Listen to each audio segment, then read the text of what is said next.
Good evening. In this broadcast, the program Time. Dudayev supporters launched several counterattacks in Grozny. They differed because of the marked degree of forcefulness. However, as it says in official reports, they brought no success to the Dudayev gunmen. Near the prison in Grozny, while deflecting the attack of Azerbaijani mercenaries, the Grey Wolves, 18 gunmen were killed. Federal forces in the center of the city took control of the bridge over the river Sunja and 2 buildings along Leningrad Street. In the eastern part of the city, the Technical Institute building was seized. But since in reports individual buildings are already being cited, one may conclude that clashes in Grozny are especially ferocious now.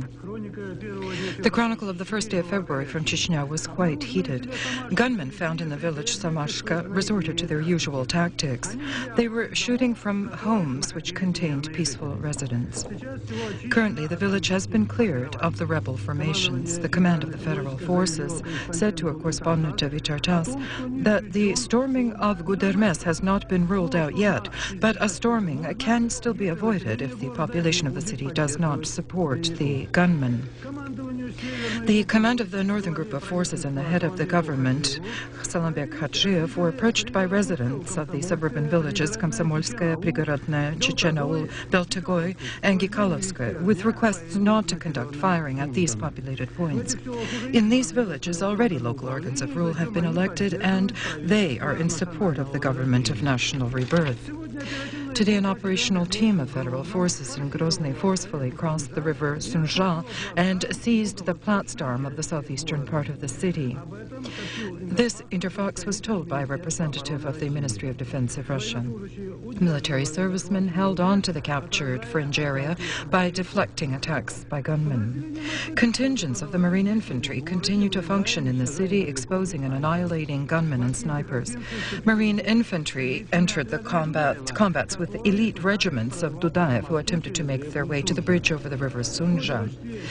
During an almost 1-hour-long battle, having sustained 20 casualties, the gunmen retreated. Overall, as of today, the Marine Infantry of Russia sustained in combat in Chechnya 61 mortalities and around 200 injured. But now about Dudayev. He evidently, because of the explosions and shooting, is losing self-control. In one of his telephone conversations with the head of the oppositional party of Azerbaijan, Chahar Dudayev stated that Russia should be destroyed by the entire world and the instruments should be, in his opinion, the young Caucasus people, no matter in which part of the planet they may be. Incidentally, soon after we did receive a report that ostensibly Dudayev had already rejected his delirious idea. Today, the Prosecutor General announced a resolution that Dudayev is to face criminal charges and should be incarcerated. However, he must still be captured in order for that to happen. A search warrant has been declared for the General President, who is accused of committing crimes according to 4 statutes of the Code: betrayal of the homeland, inciting terrorist acts, violating national and racial equity, and violating the legislation on the referendum. Of all the strategic objects in the area of Chechnya, one of the most significant is this bridge over the Terik River on the stretch of the route between Mozdok and Gudermes. Subunits of railway troops managed to occupy it. The adversarial side undertook several attempts to, if not at least, seize the bridge, then to blow it up. And trains approaching from the other side should have used their entire weight to dislodge the bridge and overturn it into the Terik. But the railway forces took on themselves repeated blows of the kamikaze trains, setting up platforms with ballasts for them. Now the bridge is under the reliable protection of the special designation units of the internal forces. We found 14 mines. They were planted along the entire length of the bridge. If the mines would have detonated naturally from this bridge, only memories would have remained. The situation daily here is tense. Along the road which we are patrolling and observing today, our position was shot at from those vehicles, and therefore we opened fire to defeat them. The vehicles were annihilated. In Chechnya, traffic has resumed on a large stretch of the railway route, Chervlonna-Uzlovaya. Fully cleared of mines it is, and its energy feed has been restored. Also restored was another stretch of the route of a length of 90 kilometers, Chervlonna-Uzlovaya, as far as Kizlar. Hence, Chechnya has now an opportunity to bring in cargo from the Astrakhan direction. Yet the transit to railway traffic in the Transcaucasus through Chechnya is for now impossible. This bitter conclusion is made by the specialists of the Ministry of Transportation and Communication themselves, which naturally complicates restorational work, which has already been launched in Chechnya. This, the representatives of the government interdepartmental group told the journalists today in Moscow. According to the group's calculations for restorational work, at least 3 trillion rubles will be needed. The restoration of the oil industry will take from 5 to 10 years. Through the efforts of the railway troops, already more than 170 kilometers of routes have been restored. And here are a few more figures. Foods to Chechnya will be delivered at the cost of almost 80 billion rubles. The Ministry of Social Security is allocating funds for material aid to tens of thousands of pensioners and refugees, and the payment of pensions has resumed. On the territory of Dagestan, Kabardino-Balkaria, and in 3 bordering districts, more than 1,000 additional refugee reception points have been set up. Work has begun to restore operations of hospitals and medical points. In many populated points of Chechnya, life is entering a normal routine. In the villages Tolstoy Yurt and Chervlonna, there is no active combat activity here, because the local population from the very beginning never supported the regime of Jahar Dudaev. People reacted positively and with understanding to the measures intended to normalize life undertaken by the government of national rebirth, headed by Solombek Hadjiyev. Recently, through the efforts of special subdivisions of the Ministry on Emergency Situations, work was completed in doing necessary repairs and resuming gas and electricity feed into these villages. Apart from that, people here are receiving real, tangible aid. In Tolstoy Yurt, the pan-Russian Center of Medical Catastrophe Defense, a military hospital was set up, which during these days is treating the peaceful population. The military doctors note that people during the last 3 years in essence had no opportunity to receive qualified medical assistance. Meanwhile, the troops of the Ministry of Internal Affairs continue to take control over key points not only in Grozny but throughout the entire Republic. This was stated today at a meeting of the panel of the Ministry of Internal Affairs. Certain results of the operation of internal forces were summarized by Viktor Yedin. Subdivisions and contingents of internal affairs, special designation units, and the militia overall have carried out the mission of the first phase of the operation in close cooperation with the armed forces, who, as you know, have absorbed the basic blow.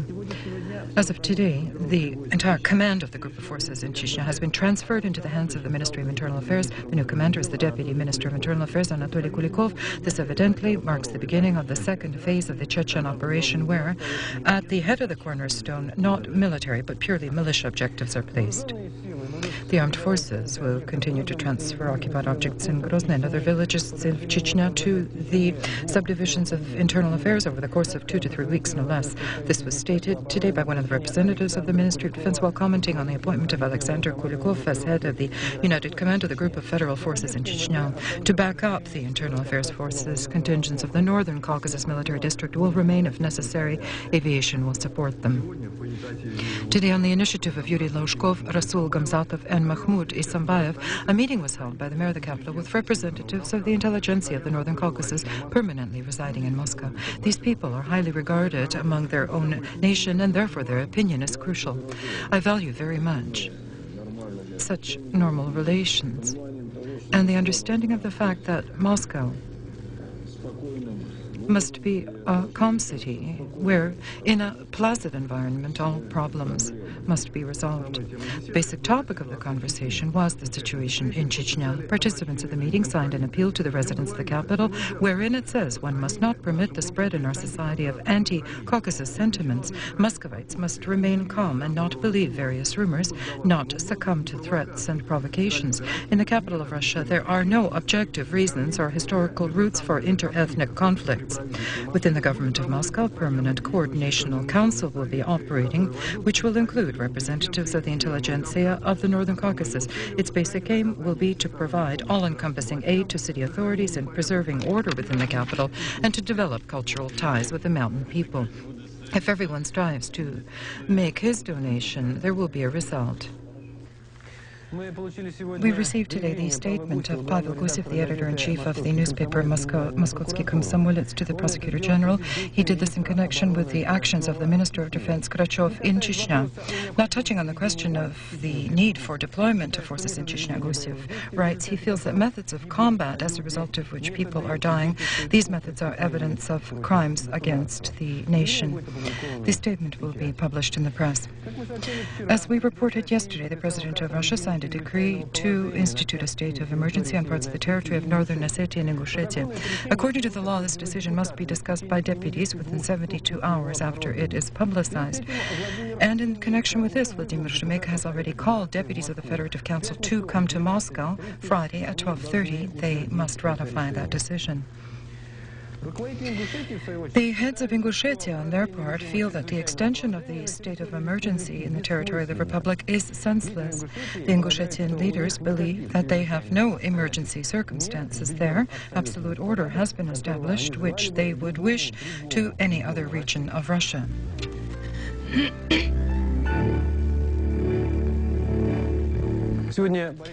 Today, Boris Yeltsin turned 64 years of age. The president spent this day as a usual work day, began with a regular morning report on the situation in the country.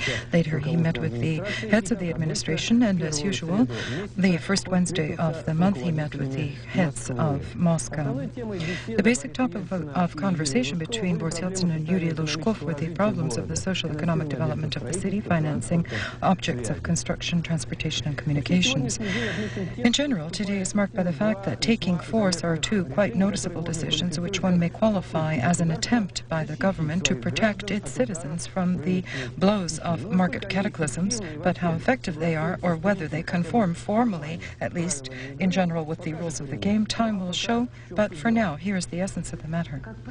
As a rule, the more difficult it is to implement into life any administrative decision, the more complicated its formulation. Try to explain to a child or to a grandmother the following instructions from the mayor of Moscow: to establish a level of a one-time price increase of free selling prices on basic items of food up to 5%.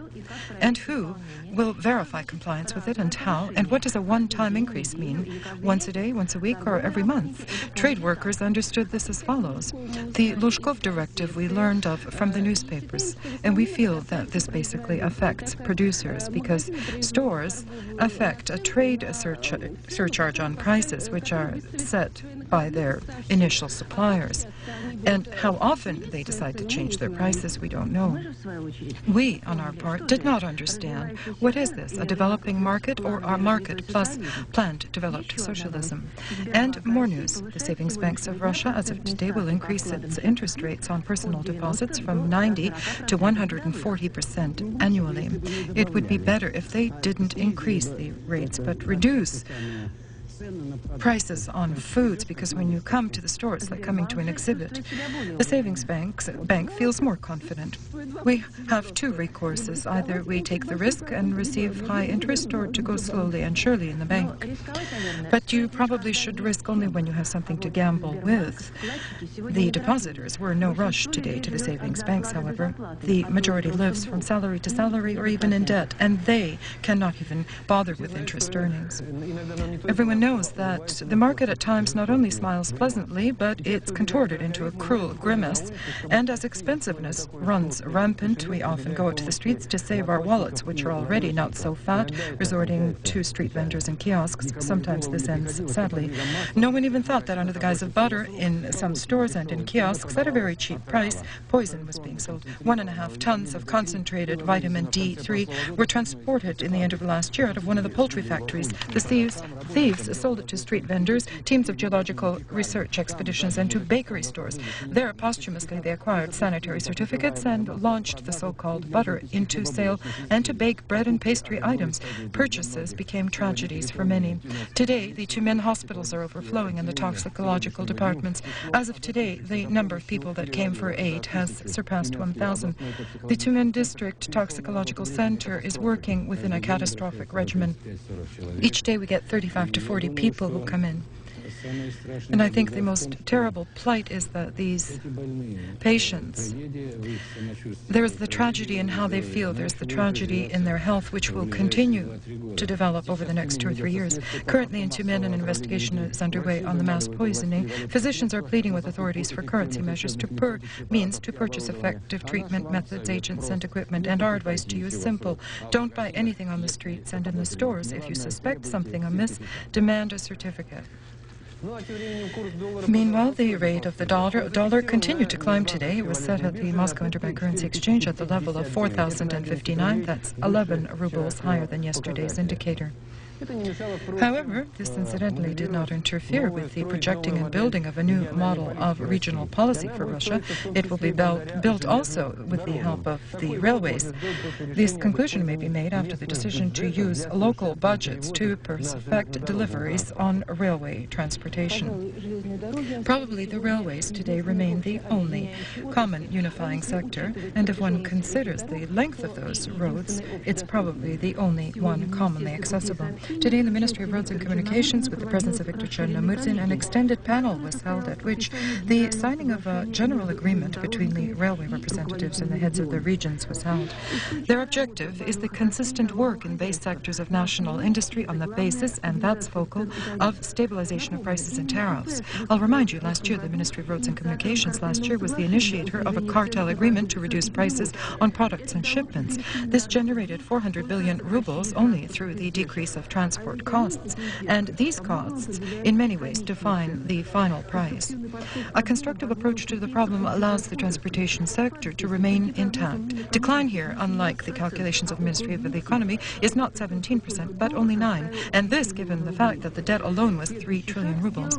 The next step was made at this panel. The heads of the routes and the heads of administrations took on contractual obligations to jointly effect regional exploitation of railway transportation. On the local level, to support the agreement to stabilize prices and mutual transactions and take part in financing transportation construction. Briefly, the salvation of a drowning man is a matter for the drowning man himself. The main thing is the market commandment.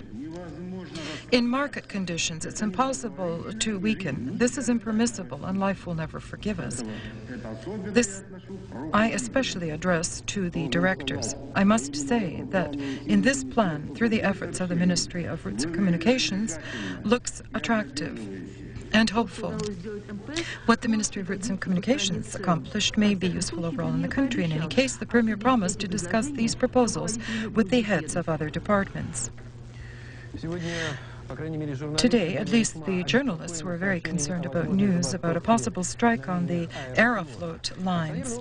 The Joint Stock Association Aeroflot, the Russian international aviation line, will continue operations on all its air routes despite the threat of strike by the flight crews of the Sheremetyevo airport. This was stated today at a press conference by the General Director of Aeroflot, Vladimir Tikhonov. We'll remind you, on the territory of Russia, instead of the former Aeroflot, currently there are 400 individual companies operating. The largest of them are involved in international flight and keep the former name Aeroflot. At the press conference which occurred today, results were summarized of the first year of operations in the new conditions. As was stated by the General Director Tikhonov, profits were 324 trillion rubles and $160 million. But Aeroflot not only leads in the commercial activities. In the company, there's the highest average salary in Russia, 1,600,000 rubles per month, and the flight crews receive 4 million, and on several types of planes, up to 10 million a month. And this not considering incidentals in currency. Naturally, the journalists asked why the pilots of Sheremetyevo threatened to strike. The directors of the company clarified that the union of the flight crews expressed disagreement with the basic document on privatization. The majority of the employees of Aeroflot do not share this position. And the conference of the union of the flight crews of Sheremetyevo was recognized as illegal. At the conference, union demands were at loggerheads with demands of shareholders. For us, the questions posed by the unions are not quite clear because we have so many complaints about service in that airport, but evidently until a new flight bylaw is adopted, many issues will destabilize the normal work of the company. So privatization is having difficulty not only on earth but in the air.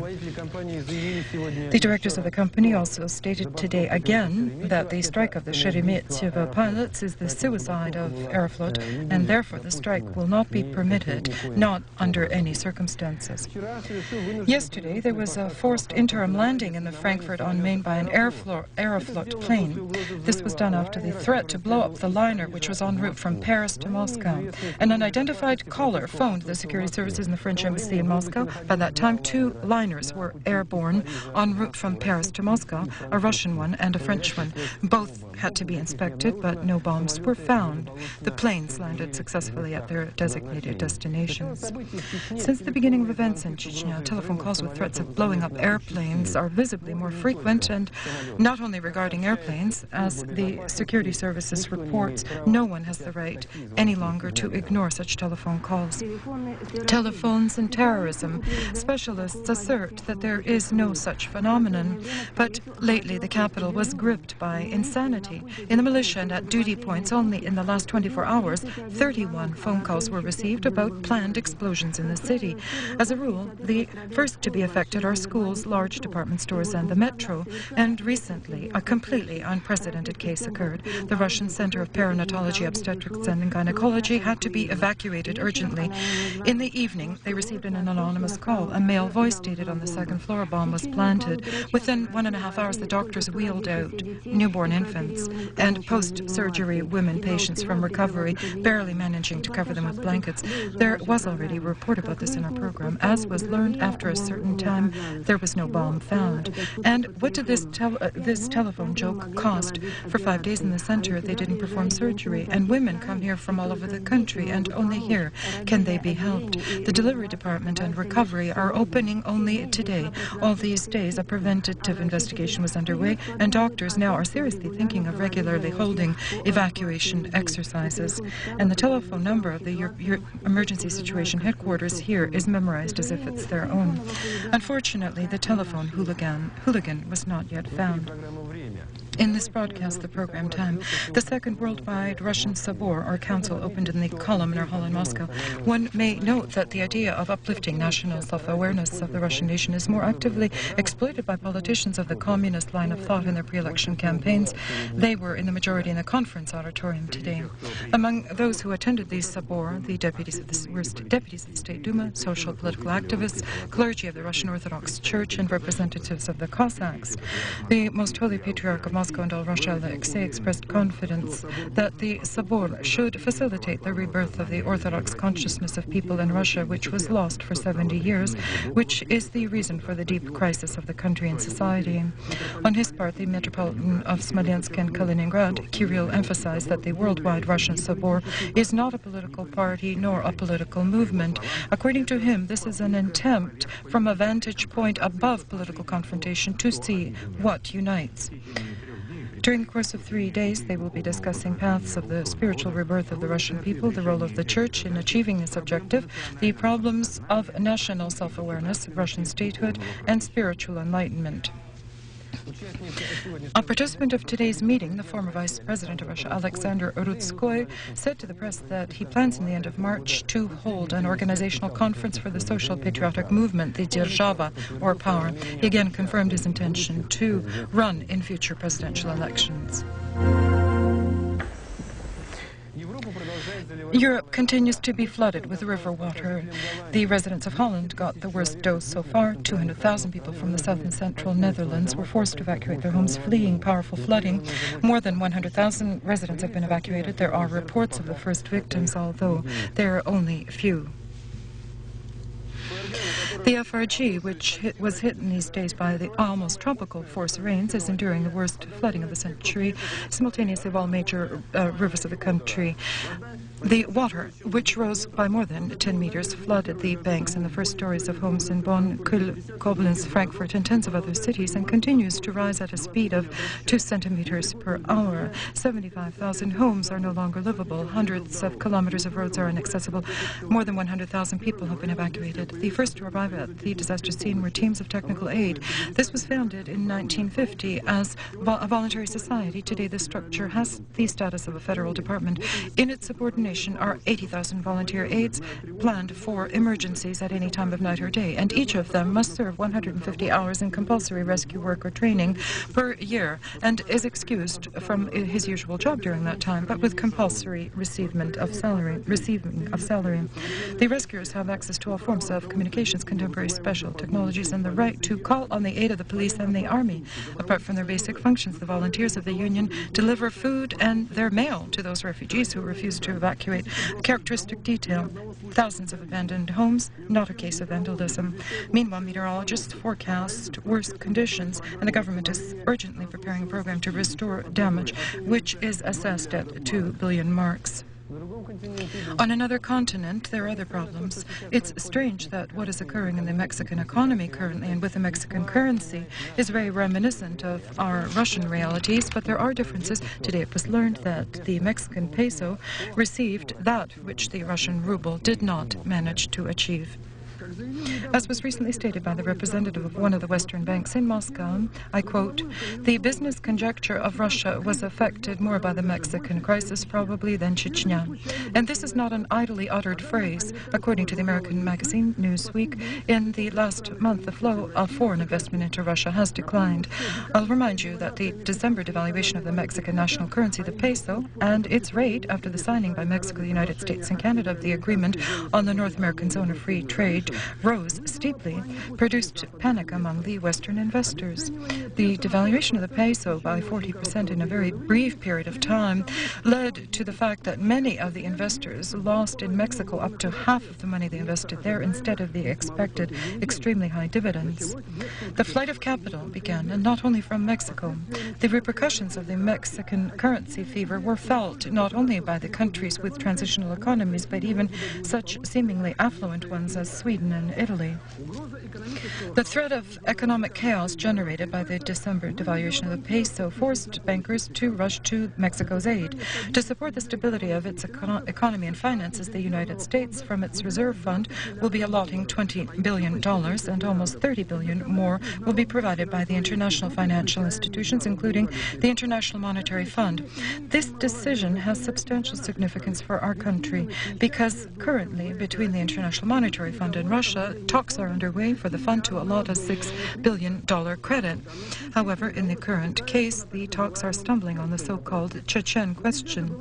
But one must not forget that in Mexico, they have their own Chechnya, the rebel state Chiapas, where order is restored with a severe hand. Probably the answer to the question which arises must be sought in the fact that Mexico is the third most important economic partner of the United States, and they, as is known, play a significant role in the International Monetary Fund. Peru and Ecuador announced a ceasefire on the disputed border stretch between the two countries. The armed conflict, during which around 50 people died, flared up last week and could have turned into a full-scale war. The dangerous development of events was stopped because of the involvement of representatives of Argentina, Brazil, the United States, and Chile. With mediation of these countries in Rio de Janeiro, successful talks were held by the deputy ministers of foreign affairs of Peru and Ecuador. However, the agreement reached in Rio is not for peace, but ceasefire. Peru and Ecuador have long been disputing the border stretch with an area of almost 200 square kilometers in the Cordilleras. After the war between the two countries in 1942, Ecuador lost this territory. However, as events of last have indicated, Ecuador didn't reconcile with the loss. If the border between the two countries is not finally delineated, then events of the last days in the Cordilleras may be repeated. The first Russian financial institution has emerged onto the Polish market. A license from the National Bank of Poland to open an office in Warsaw was received by the Moscow Montaj Spetsbank. This event, as you can see, has evoked the live interest of the local press. It's known that the National Bank of Poland unwillingly, rarely, and only after the most scrupulous inspection issues such permits. And so only 3 Western banks to date were granted permission to open branches in Poland. The Moscow financiers did not conceal their aims of becoming entrenched in the local market, buying out eventually, for example, the controlling package of shares from any Polish bank which would find itself in a difficult situation. And we can see from the Moscow guests, among whom is the former Minister of Finances Boris Fyodorov, and the Russian business world are also not impartial to the success of the young bank. It was opened in 1989 as a sectoral bank and in 1991 reorganized into a private commercial bank. I think that this is a significant event that in such a difficult time for Russia with its political, military and other crises, some people are occupied with business. Secondly, the opening, namely in Poland, of a branch of the Russian bank is doubly significant because the ties are being established between the two. I feel they are fraternal countries, they're Slavic, with very ancient histories of interaction. For Poland, Russia is a gigantic market. For Russia, Poland is a market and a bridge into Western Europe. Montaj Spetsbank already has its office in Berlin and plans to open up 2 more in Prague and Budapest. At the Space Center at Cape Canaveral in the American state Florida, everything is ready for the launch of the spaceship Discovery with a Russian cosmonaut on board. Tomorrow, Thursday at 8:48 a.m. Moscow time, it will launch. Our personal correspondent in the United States reports details about the crew and its mission. An encounter in space, or as they call it here, a rendezvous between the Discovery and the station Mir, will be one more practical step on the path to creating an international space station. The crew is ready for the flight. There are 6 people, among them is Vladimir Titov. Today, he holds the world record on duration of time in space, 366 days. In 4 days, they will see our Mir.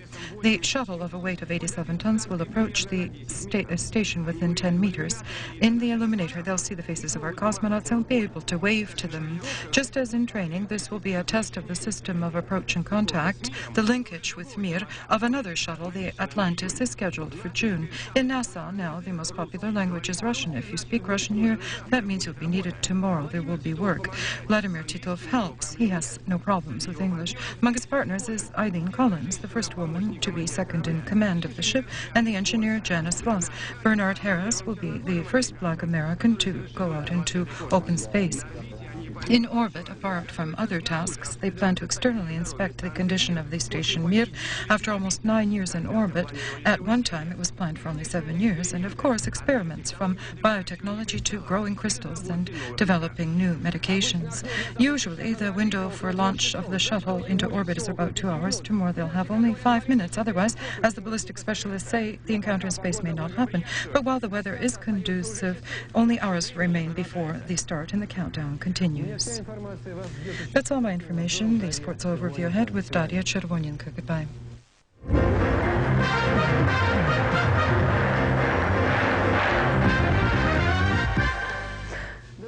Good evening. In the tournament of the International Hockey League Cup today, the regular matches were held, 2 of them in the Western Conference.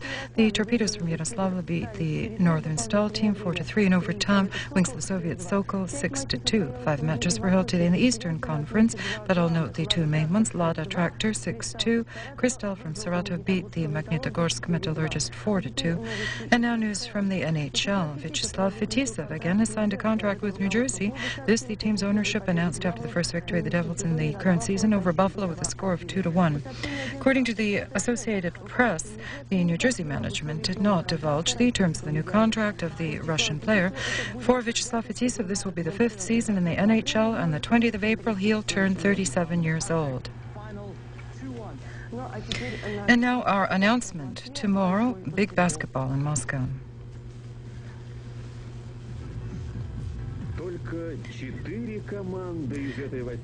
Only 4 teams of this group of 8 will continue the battle for the title, the European Club Team Championship.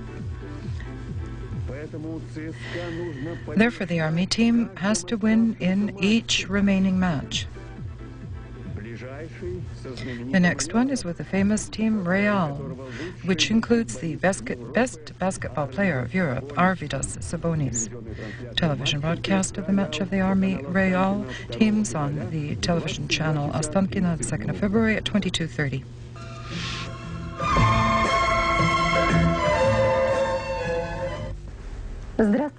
Hello. The 2nd of February, according to the full calendar, is Euphemius's day. If at midday the sun peeks out, then that means there will be an early spring. Tomorrow, the west and the northwest of the European part of Russia will be under the influence of an atmospheric front. In the Murmansk, Arkhangelsk areas in Karelia and the Baltic countries, cloudy and windy weather is expected. During the day, 0 plus 5. In the Republic of Komi, in a belt of high pressure, variably cloudy skies without precipitation during the day, minus 3 to 8. In the Volgovatsk area, in the central Volga, in a zone of an atmospheric front connected with the cyclone over the polar Ural area, here it's cloudy with isolated blizzards and snows. Temperatures during the night and day, minus 2 to 7 degrees.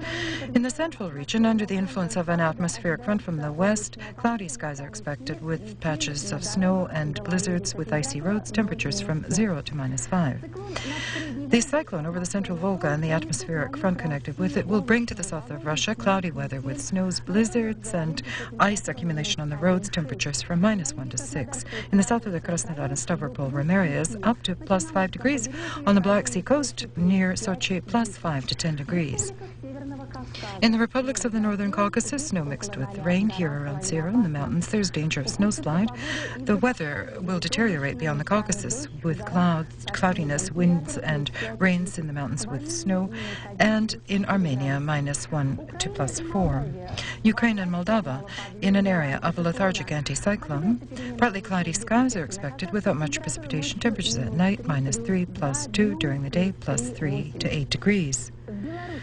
In Belarus, cloudy with patches of wet snow. During the day, 0 plus 3 degrees. In Petersburg, cloudy with snows and blizzards. Temperatures at night, minus 6 to 8. During the day, minus 1 to 3 degrees. In the capital, tomorrow, the weather again will deteriorate. With the approach of an atmospheric front, clouds will increase, snow will fall, possible blizzards with icy road conditions. Temperatures from minus 1 to 3 degrees. Oh well, despite a not so optimistic forecast compiled according to the data of the Oceanic Meteorological Center, don't lose your courage or your good disposition.